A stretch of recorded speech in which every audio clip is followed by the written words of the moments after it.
إن الحمد لله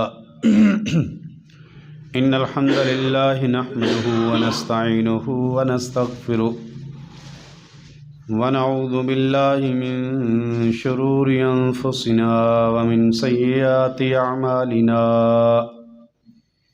من يهده الله فلا مضل له ومن يضلله فلا هادي له أشهد أن لا إله إلا الله وحده لا شريك له وأشهد أن محمدا عبده ورسوله أما بعد فإن خير الحديث كتاب الله وخير الهدي هدي محمد صلى الله عليه وسلم وشر الأمور محدثاتها وكل محدثة بدعة وكل بدعة ضلالة وكل ضلالة في النار يا أيها الذين آمنوا اتقوا الله حق تقاته ولا تموتن إلا وأنتم مسلمون يا أيها الناس اتقوا ربكم الذي خلقكم من نفس واحدة وخلق منها زوجها وبث منهما رجالا كثيرا ونساء واتقوا الله الذي تساءلون به والأرحام إن الله كان عليكم رقيبا يا أيها الذين آمنوا اتقوا الله وقولوا قولا سديدا يصلح لكم أعمالكم ويغفر لكم ذنوبكم ومن يطع الله ورسوله فقد فاز فوزا عظيما اللهم صل على محمد وعلى آل محمد كما صليت على إبراهيم وعلى آل إبراهيم إنك حميد مجيد اللهم بارك على محمد وعلى آل محمد كما باركت على إبراهيم وعلى آل إبراهيم إنك حميد مجيد رب اشرح لي صدري ويسر لي أمري واحلل عقدة من لساني يفقهوا قولي رب زدني علما رب زدني علما قال الله تبارك وتعالى في كتابه المجيد أعوذ بالله السميع العليم من الشيطان الرجيم بسم الله الرحمن الرحيم ومن زحزح عن النار وأدخل الجنة فقد فاز عزیز بھائیو،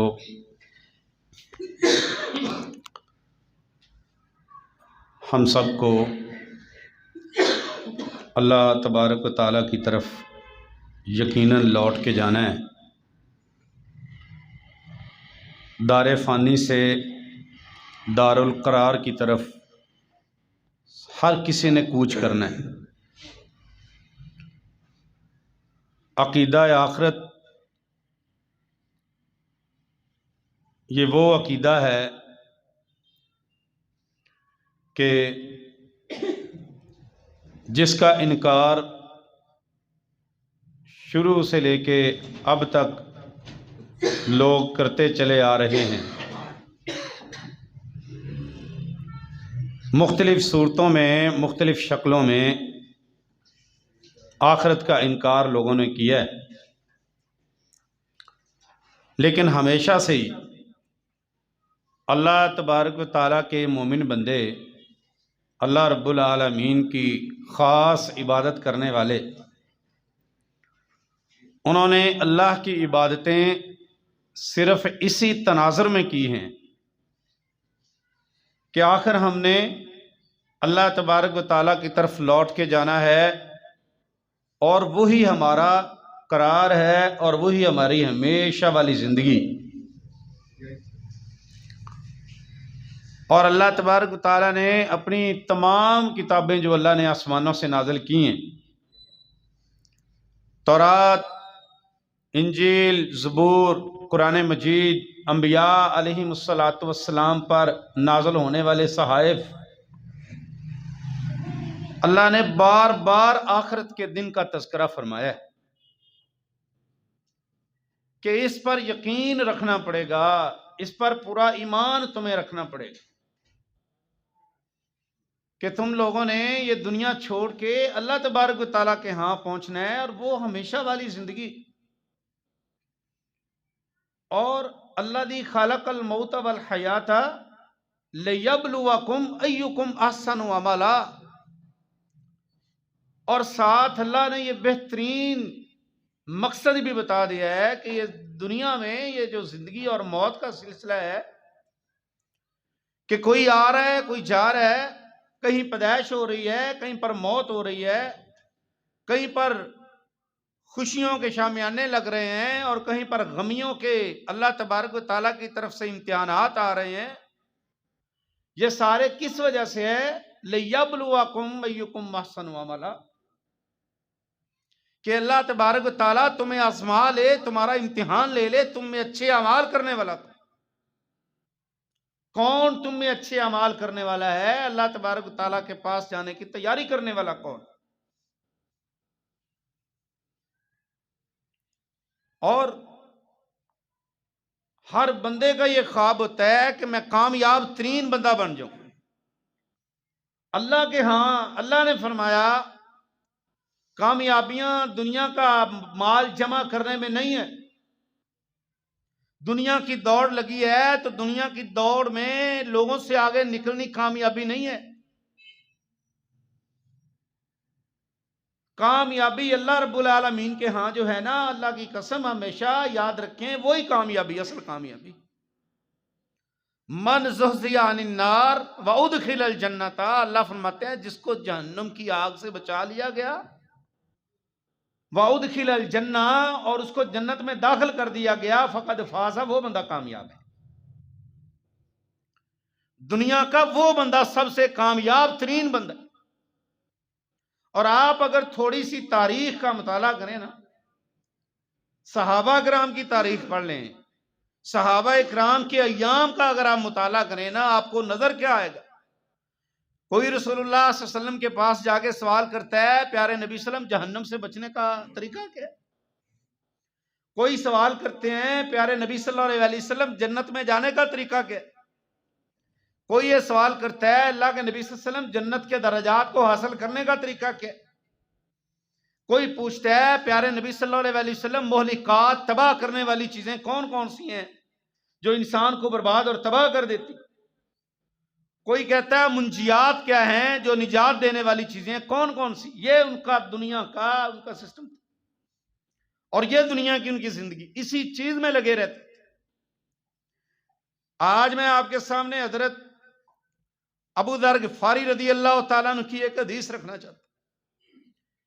فرماتے ہیں میں رسول اللہ صلی اللہ علیہ وسلم کے پاس گیا اور میں نے سوال کیا، یا رسول اللہ صلی اللہ علیہ وآلہ وسلم اخبرنی ما کانت صحائف موسیٰ، موسیٰ علیہ السلام کی تعلیمات کیا تھی؟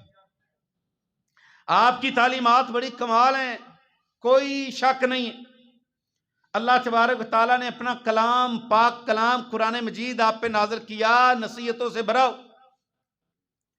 آپ کی بات میں نصیحت ہی نصیحت، آپ کی زبان سے نکلنے والے الفاظ انتہائی قیمتی ہیں۔ موسیٰ علیہ السلام کو بھی اللہ تبارک و تعالیٰ نے نبوت اور رسالت عطا فرمائی تھی۔ ما کان صحائف، موسیٰ علیہ السلام کی نصیحتیں کن باتوں پر مشتمل تھی؟ پیارے نبی صلی اللہ علیہ وسلم نے فرمایا جو میرا بھائی موسیٰ تھا وہ بھی اپنے امت کے لوگوں کو اللہ تبارک و تعالیٰ کی آخرت سے ڈرانے کے لیے آئے تھے، آخرت کی تیاری کا بتانے کے لیے آئے تھے۔ موسیٰ علیہ السلام کی چند باتیں میں آپ کے سامنے رکھتا ہوں۔ پیارے نبی صلی اللہ علیہ وسلم نے فرمایا فرمایا موسیٰ علیہ السلام فرمایا کرتے تھے عجبت لمن ایقن بالنار ثم هو يضحك.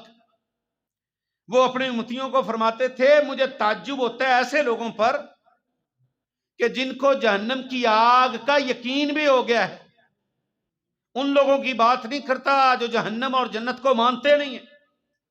ان لوگوں کی بات نہیں کرتا جن کا آخرت پر یقین نہیں ہے. فرماتے ہیں میں تو ان لوگوں کو دیکھ کے تعجب کرتا ہوں کہ ایقن بالنار جہنم کی آگ پہ یقین کر لیا انہوں نے کہ واقعی اللہ تبارک و تعالیٰ کے ہاں جہنم کی آگ بھی ہے جنت بھی. ان کو جہنم کی سلگتی آگ کا یقین بھی ہو گیا ہے. ثم هو يضحك. لیکن پھر وہ اکثر اپنا ٹائم ہنسنے میں گزار دیتا. پھر بھی وہ ہنستے ہیں. مجھے سمجھ نہیں آتی, مجھے تعجب ہوتا ہے ایسے لوگوں پر. پیارے نبی صلی اللہ علیہ وسلم نے فرمایا ایک تو موسیٰ علیہ السلام اپنی امت کے لوگوں کو اس بات کی نصیحت کرتے اور میرے عزیزو آج اگر ہم تھوڑا سا اپنا موازنہ کریں اور محاسبہ کریں, ہماری مجلسیں کیسی ہیں, ہمارا اٹھنا بیٹھنا کیسا ہے, ہماری باتیں کیسی ہیں. ہم اگر ایک مجلس میں بیٹھے ہیں, اگر ایک شخص نے کوئی بات ہنسانے والی کی ہے, بے شک اس نے جھوٹ ہی بولا ہے, تو میری کوشش ہوتی ہے کہ اب اس کا مقابلہ کرتے ہوئے بے شک جھوٹ پہ جھوٹ بولنا پڑے, میں بھی لوگوں کو ہنسانے کی بات کروں گا. رسول اللہ صلی اللہ علیہ وسلم نے فرمایا ویل, اس بندے کے لیے بربادی تباہی ہلاکت ہے, جہنم کی ایک وادی ویل ہے اس بندے کے لیے جو مجلسوں میں لوگوں کو باتیں سناتا ہے, جھوٹ بول کے لوگوں کو ہنساتا ہے. وہ بندہ اپنا ٹھکانہ جہنم کی وادی ویل بنا لے. ہمارے پاس ایک میسج آتا ہے موبائل فون پہ, واٹس ایپ پہ آ گیا, فیس بک پہ آ گیا, جھوٹ ہے, پتہ ہے ہمیں کہ یہ جھوٹی بات, تو جناب وہ آگے ایک بندے کو فارورڈ کرتا ہے. رسول اللہ صلی اللہ علیہ وسلم نے فرمایا ان الرجل لیکذب, ایک آدمی ایک جھوٹ بولتا ہے, اس کی زبان سے جب جھوٹ نکلتا ہے پورے عالم کے اندر پھیل جاتا ہے. پھر آپ صلی اللہ علیہ وسلم نے فرمایا جتنے لوگ اس جھوٹ کو پھیلائیں گے شروع کرنے والے کے اوپر سارے لوگوں کا گناہ ہو. ہم کہتے ہیں کوئی بات نہیں جی, لطیفہ ہے, ہنسانا چاہیے. ایک جھوٹی بات پھیلانے کا اتنا سخت اور کبیرہ گناہ. اور پیارے نبی صلی اللہ علیہ وسلم نے فرمایا فوالذی نفس محمد بیدہ, اس ذات کی قسم ہے جس کے ہاتھ میں محمد رسول اللہ صلی اللہ علیہ وسلم کی جان ہے.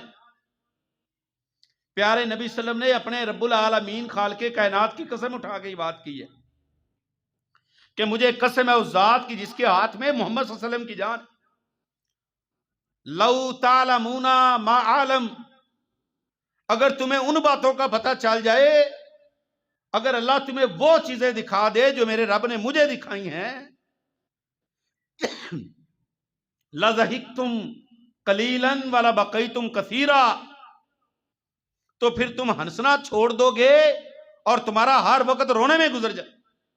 جو میں جانتا ہوں اللہ تبارک و تعالیٰ نے جو مجھے دکھا, کیا دکھایا رسول اللہ صلی اللہ علیہ وسلم. فرمایا رسول اللہ صلی اللہ علیہ وسلم نے مجھے معراج پر اللہ تبارک و تعالیٰ نے جہنم کی بھی سیر کروائی, جنت کی بھی سیر کروائی. تو میں نے جنت میں دیکھا لوگوں کی باچھوں کو چیرا جا رہا ہے, بڑی بڑی جناب ان کے چہرے ان کے بنا کے یہاں سے چیر کے کانوں کی لو تک سارا منہ پھاڑ دیا جا رہا تھا. تو میں نے جبریل علیہ السلام سے پوچھا من ہؤلائی, یہ کون لوگ ہیں؟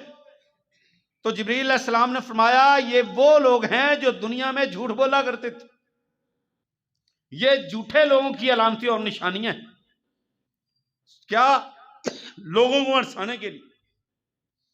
تو میرے عزیزو موسیٰ علیہ السلام نے بھی اپنی امت کے لوگوں کو یہ نصیحت کی ہے کہ مجھے تعجب ہے ایسے لوگوں پر جن کو جہنم کی آگ کا یقین ہونے کے بعد ہر وقت ہنسنے میں گزار دیتے. اور ہم اگر تھوڑا سا مطالعہ کریں نا ابو بکر و عمر کا, جن کو رسول اللہ صلی اللہ علیہ وسلم نے جنت کے سرٹیفکیٹ دنیا میں عطا کر دی.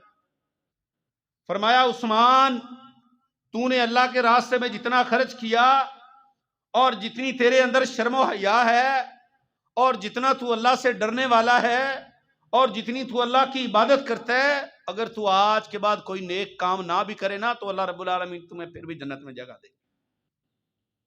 وہ عثمان رضی اللہ تعالیٰ عنہ تنہائی میں بیٹھ کے اتنا روتے ان کی ہچکی بن جاتی. پوچھنے والے پوچھتے عثمان کیا ہوا؟ کہنے لگے مجھے جہنم کی آگ کا بھی ڈر ہے، مجھے قبر کا سب سے زیادہ ڈر اور خوف. مجھے سمجھ نہیں آتی قبر میں اکیلا عثمان کیا کرے گا، میری کیا حالت ہوگی. معاشر کے میدان میں سارے ہوں گے لیکن قبر کے اندر تو عثمان اکیلا ہوگا. اندھیر کوٹھڑی میں عثمان کیا کرے؟ کون ہے عثمان؟ ذوالنورین، جن کے گھر رسول اللہ صلی اللہ علیہ وسلم کی یکے بعد دیگرے 2 بیٹیاں تھے اور جن کو جنت کی خوشخبریاں دی رسول اللہ صلی اللہ علیہ وسلم. ہمارے پاس کیا ہے؟ کیا ہماری تیاری؟ اور حضرت عائشہ رضی اللہ تعالی پیارے نبی صلی اللہ علیہ وسلم کی زوجہ محترم، وہ ایک درخت کا پتا اٹھا کے کہتی ہیں یا لیتنی کنت ورقۃ من هذه الشجرہ، کاش یہ جس طرح ایک درخت کا پتا ہے میں بھی یہ پتا ہوتی. فاکلت، مجھے کوئی جانور کھا جاتا، مجھے اللہ کے سامنے کھڑے ہو کے جواب نہ دینا پڑتا. حضرت عائشہ رضی اللہ تعالی کیا حالت ہے ان کی، آخرت کو سامنے رکھ کے وہ ہنسنا بھول جاتے تھے، ان کی آنکھوں سے آنسو جاری رہتے تھے.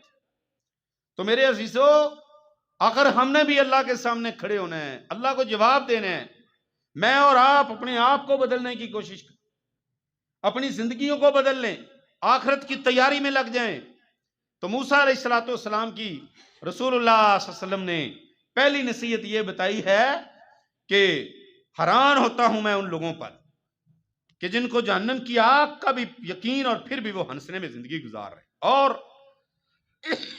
دوسری نصیحت، موسیٰ علیہ السلام فرماتے ہیں عجبت لمن ایقن بالقدر ثم هو ينسب، کہ مجھے حیرانگی ان لوگوں پر بھی ہے کہ جن کو قدر کا، تقدیر کا یقین ہے کہ میرے مقدر میں میرے رب نے جو لکھا ہے وہ مجھے مل کے رہے گا، پھر بھی وہ اپنے آپ کو صرف دنیا کے لیے تھکا رہا ہے.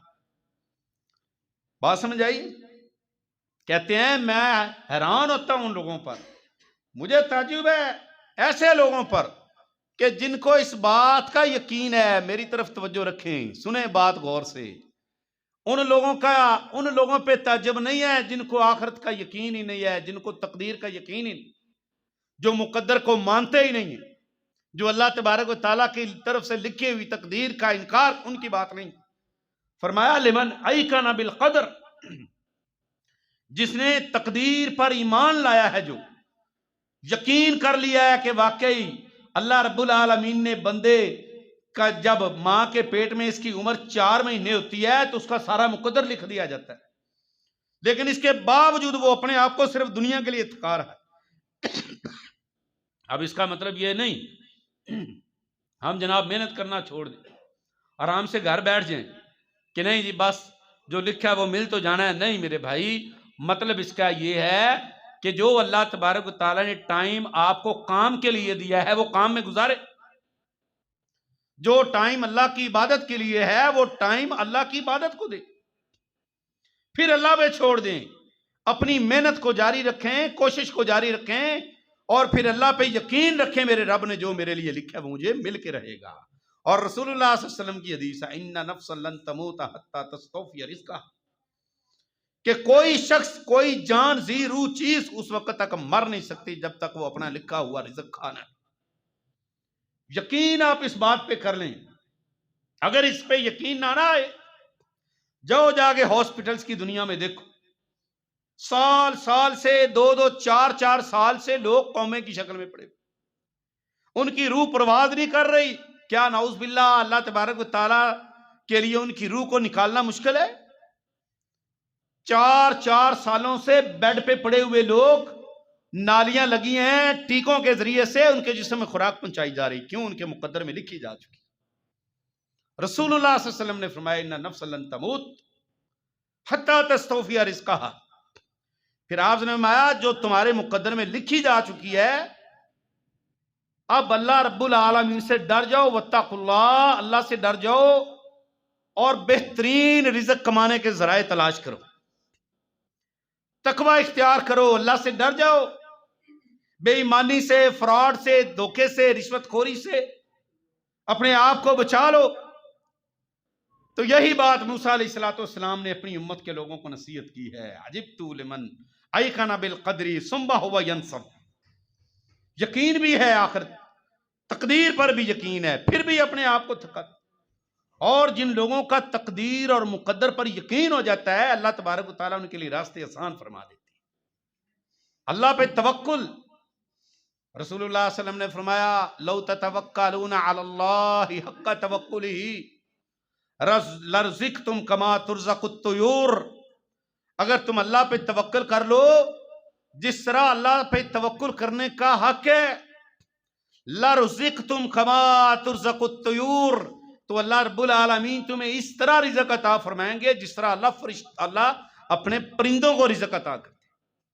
تخرج خماسن، پرندہ صبح نکلتا ہے اپنا گھونسلہ چھوڑ کے، اسے کوئی پتہ نہیں آج میں نے دیہڑی کرنی ہے، آج میں نے کسی کی نوکری کرنی ہے، آج میں نے جاب، کوئی اس کی جاب نہیں ہے، کوئی اس کی نوکری نہیں ہے، کوئی اس کو پتہ نہیں ہے، بسم اللہ پڑھ کے اللہ کی تسبیحات پڑھتا پڑھتا نکل پڑتا ہے۔ رسول اللہ صلی اللہ علیہ وسلم نے فرمایا تخرج خماسن، خالی پیٹ نکلتا ہے، ترجیع بطانا، اپنا پیٹ بھی بھر کے لاتا ہے، چونچ میں بچوں کے لیے بھی لے کے آتا ہے۔ اس کو یقین ہے اللہ پہ، اس کا مقدر پہ، تقدیر پہ یقین ہے۔ اور جن لوگوں کا پھر یقین تقدیر پہ ہوتا ہے، پھر وہ دنیا کی طرف نہیں دیکھتے۔ اللہ اکبر۔ سعید بن مسیب رضی اللہ تعالیٰ عنہ رحمہ اللہ تعالی ایک بڑے جلیل القدر تابعی تھے، محدث تھے، مفسر تھے۔ ان کی بیٹی بھی ان کی طالبہ تھی، ان کے پاس انہوں نے بھی علم حاصل کیا، قرآن و حدیث کا علم ازبر تھا۔ ان کا رشتہ مانگنے کے لیے بادشاہ عبد الملک بن مروان اپنے بیٹے ولید بن عبد الملک کا رشتہ لے کے آئے۔ بادشاہ،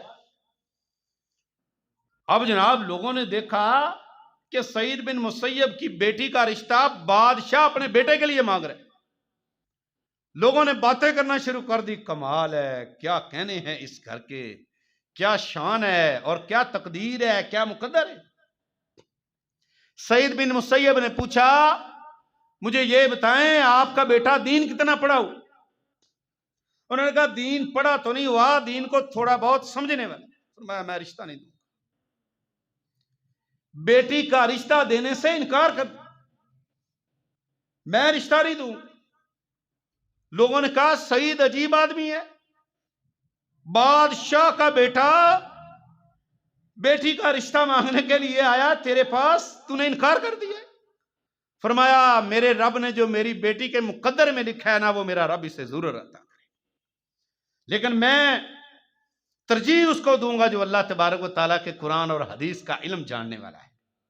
کسی بتانے والے نے بتایا کہ ایک ابو وداع بڑا اچھا طالب علم ہے حدیث کا، قرآن کو سمجھنے والا ہے۔ سعید بن مسیب نے خود پیغام بھیجا کہ جاؤ اسے جا کر کہو کہ سعید بن مسیب اپنی بیٹی کا رشتہ تیرے ساتھ کرنا چاہتا ہے۔ کسی نے بتایا وہ قلاش ہے، وہ غریب ہے، وہ مسکین ہے، اس کے پاس کچھ بھی نہیں ہے۔ فرمایا اس کے پاس میرے رب کا قرآن ہے، میرے نبی کا فرمان ہے، اس کے پاس سارا کچھ ہے۔ یہ لوگ تھے اللہ تبارک و تعالیٰ کی لکھی ہوئی تقدیر پہ ایمان لانے۔ آج ہمارے رشتوں کا معیار یہ جی، سب سے پہلے دیکھو لڑکا کرتا کیا، سب سے پہلے دیکھو لڑکے کے پاس کوٹھی بنگلہ کار ہے کہ نہیں، سب سے پہلے دیکھو اس کا بزنس کیسے۔ نبی علیہ الصلوۃ والسلام نے فرمایا کہ تنکح المرأۃ لاربع، ایک لڑکی کی شادی 4 بنا پر کی جاتی۔ لوگ 4 چیزوں کو دیکھتے ہیں، حسبھا ونسبھا ومالھا ودینھا۔ لوگ اس کا حسب نسب دیکھتے ہیں، کس خاندان کی، اعلیٰ ترین خاندان میں شادی کرنے کو فخر سمجھے۔ اور پھر رسول اللہ صلی اللہ علیہ وسلم نے فرمایا اس کا مال دیکھا جاتا ہے، اس کا مال کتنا زیادہ ہے۔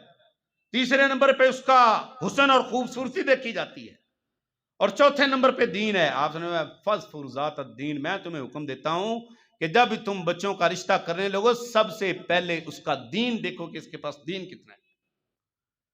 تقدیریں مالک کائنات نے لکھی ہوئی ہیں۔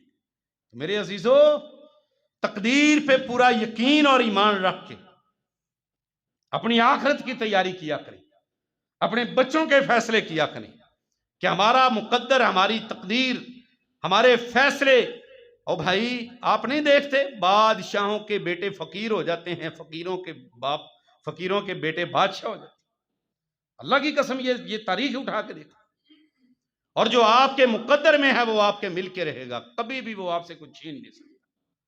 وہ ایک عربی کا شعر بھی ہے نا، اللہ اکبر، ما نصیبکا یصیبکا ولو کان تحت الجبلین وما لا نصیبکا لا یصیبکا ولو کان تحت الیدین، کہ جو تیرا مقدر اور تیرا نصیب ہے وہ تجھے مل کے رہے گا، بے شک وہ دو پہاڑوں کے نیچے دبا ہوا ہی کیوں نہ ہو، وہ تجھے مل کے رہے۔ وما لا نصیبکا لا یصیبکا، اور جو تیرے مقدر میں نہیں ہے وہ تیرے دو ہاتھوں کے درمیان بھی ہوگا تو رب تجھے کھانے نہیں دے گا، وہ تجھے ملے گا نہیں۔ تو میرے عزیزو، تقدیر پر پورا پورا یقین رکھیں اور اللہ رب العالمین پہ توکل کریں۔ اور آج ہم نے دو چیزیں پڑھی ہیں موسیٰ علیہ السلام کی نصیحتوں میں سے، محمد رسول اللہ صلی اللہ علیہ وسلم کی زبان مبارک سے۔ ایک تو اپنی مجلسوں کے اندر کوشش کر، رسول اللہ صلی اللہ علیہ وسلم نے فرمایا کہ وہ مجلس جس کے اندر اللہ اور اللہ کے رسول کا تذکرہ نہ ہو، وہ مجلس ایسی ہے کہ جیسے لوگ مردار کے اوپر بیٹھے ہوئے تھے، مردار کا گوشت کھا کے اٹھ گیا۔ مجلس لگی ہے، دوست احباب بیٹھے ہیں، دنیا کی خوش گپیوں میں مصروف، نہ اللہ کی بات، نہ اللہ کے رسول کی بات، جھوٹ، غیبت، فراڈ، دھوکہ، سب کچھ بیان کر کے اٹھ گئے۔ فرمایا رسول اللہ صلی اللہ علیہ وسلم نے گویا کہ وہ مردار کھا کے اٹھے۔ اپنی مجلسوں میں اللہ اور اللہ کے رسول کے تذکرے کریں، آپ کو حدیث یاد ہے لوگوں کو بیان کریں، آپ کو اللہ کا قرآن یاد ہے لوگوں کو قرآن بتائیں، اور اپنی تقدیر پہ اگر یقین ہے تو پھر صرف دنیا کے لیے اپنے آپ کو مت تھکائیں۔